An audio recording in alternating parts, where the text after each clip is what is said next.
In Eye on Chicago, a simple object can symbolize both despair and promise. And that is especially the case for survivors of the Holocaust and other genocides who brought pieces of their past to America. Our Joe Donlon shares their stories. Something to consider. If you were forced from your home with next to nothing, what things would you try to take with you?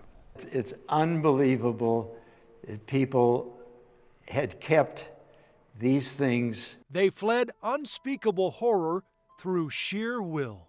Now, 60 survivors of the Holocaust and other genocides are sharing some of their most prized possessions. They're in this exhibition called Stories of Survival, Object, Image, Memory at Illinois Holocaust Museum presents Experience 360. It features objects survivors were able to bring with them when they started their new lives in America.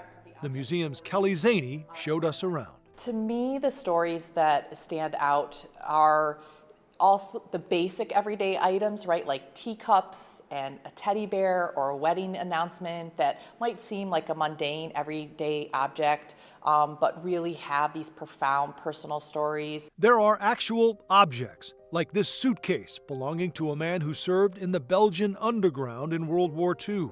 This uniform, donated by a man who survived 4 concentration camps. An Iraqi refugee saved these airline tickets to symbolize his freedom. And there are also images of objects created by photographer Jim Lawmason. Prisoners wrote these recipes in secret during the war in Bosnia in hopes that imagining food would ease their hunger. A son got this Russian towel from his parents, who were later burned alive by the Nazis. Some items were smuggled out. There is a coin in the exhibition from an Armenian genocide survivor who brought the coin sewed into the seam of her dress. Other objects, like this teddy bear, were kept safe thanks to the kindness of others. Before this family left, they actually turned objects over to their non-Jewish neighbors who were able to bury them during the Holocaust, and then luckily, the family survived and they were able to come back and retrieve their item. Still other possessions were sent ahead to relatives already in the U.S. He's 91 now, but when Ralph Raybach was just 4 years old, his father bought this electric train set for him.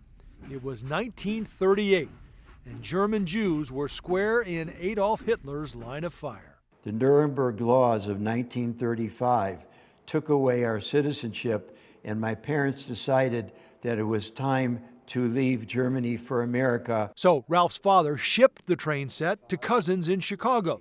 It was waiting for Ralph when he arrived. In time, it became part of the Raybach family story. It was a great toy, which was appreciated by me and my children and my grandchildren through the years. Each image in the collection includes a story written by hand, either by the survivor or a family member. This is the wedding announcement of a man who fled Austria to escape the Nazis and the Chicago woman he married in 1948. Years later, the handprints of their great-grandchildren were added. Because of this love, because of this uniting in marriage, look at the generations that were able to happen. These are dresses that belong to the daughters of a woman named Immaculée. She survived the genocide in Rwanda. Her husband and their daughters did not.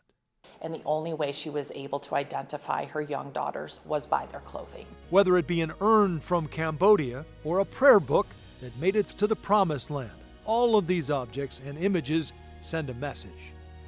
There are several ways to keep memories alive. This is another step. No matter our background, no matter our religion or our race or whatever our story is, there is still something that unites us as human beings. That, Kelly says, is love, hope, and the need to tell these stories. You can experience Stories of Survival, Object, Image, Memory through June. Joe Donlon, CBS News, Chicago.